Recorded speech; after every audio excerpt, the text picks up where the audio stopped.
तकरीबन 140 दिन लगे और 4000 किलोमीटर हम चले। तमिलनाडु, केरला, कर्नाटक, महाराष्ट्र, मध्य प्रदेश, राजस्थान, दिल्ली, उत्तर प्रदेश, कश्मीर, पंजाब। उस समय मैंने सोचा था कि लद्दाख भी आना चाहिए।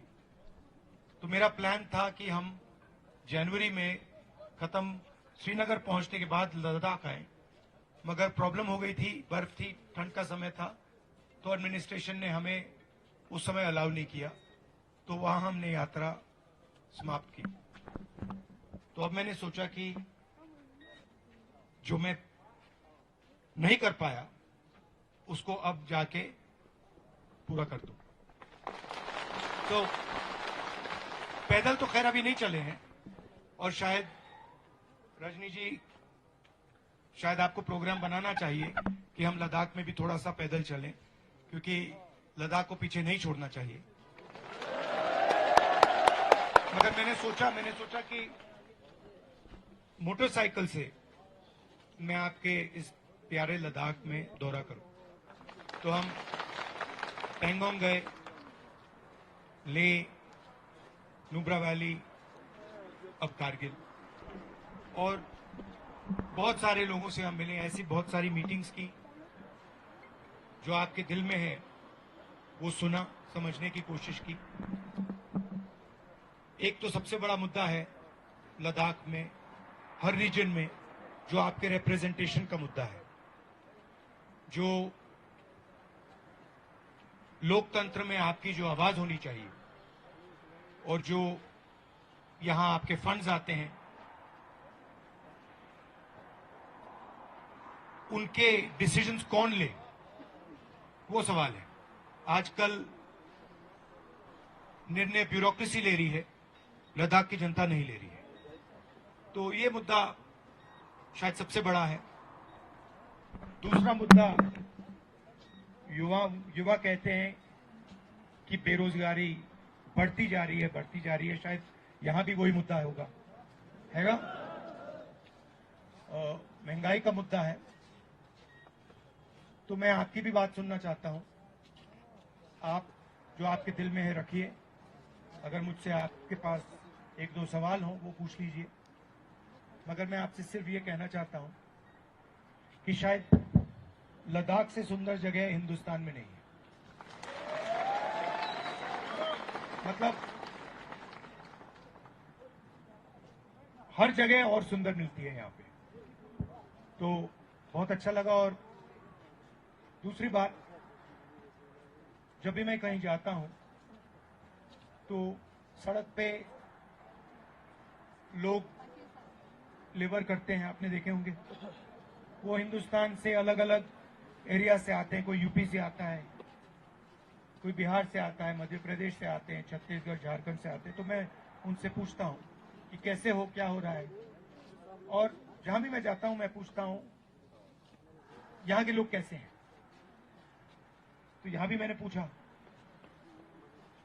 तो उन्होंने मुझे जवाब दिया कि लद्दाख के लोग देश में सबसे अच्छे हैं, मदद करते हैं, हमारे साथ मिलकर प्यार से काम करते हैं, इज्जत रखते हैं हमारी, और हमें यहां बहुत अच्छा लगता है।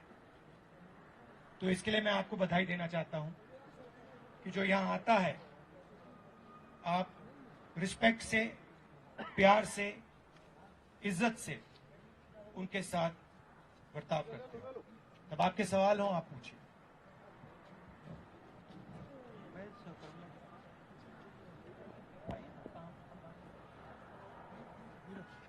नीचे कैसे चलेगा? खुशामदीद राहुल साहब और मेरे सारे प्यारे दोस्तों, आप सभी का बहुत बहुत शुक्रिया कि आप सब जमा हुए यहाँ पे। और राहुल जी, आपका सबसे ज़्यादा शुक्रिया कि आप यहाँ पे आए और हमसे इंटरेक्ट किया। I think in today's time you are the only sane voice in the parliament and we really No, but they removed me from parliament. yeah, they removed मुझे you, निकाल दिया पार्लियामेंट से। we are so thankful that you got reinstated and you are talking about the issue of people, the common people, and you have noted down some difficulties that people of Ladakh only face. But I would like to add one more difficulty that we have. We have an issue of identity. Our Muslimness is under attack. Ladakh, especially, I am talking about Kargil. Kargil was promised the joint capital of Ladakh. But we haven't seen anything like a capital in Kargil. You have seen the roads, you have seen the level of development that is going around. You have seen the level of development that is going around. It is totally haphazard, development, unplanned, ruthless, it's just like, it's a gimmick, it's a foul play that is happening with people of Kargil. I want to speak for the people of Kargil right now. I'll come to Ladakh later. And we have seen our Muslimness, the identity we hold very dearly. We are very proud to be Kargili. We are very proud to be Muslim. Equally proud. We hold our identity very, very strongly, and it's extremely dear to us. We have seen youths in country getting incarcerated for minute crimes, for speeches, and we want to know what would you be doing when you come to power to change this scenario that the Indian Muslim is facing right now in India. So I would like to. I'm so sorry to interrupt.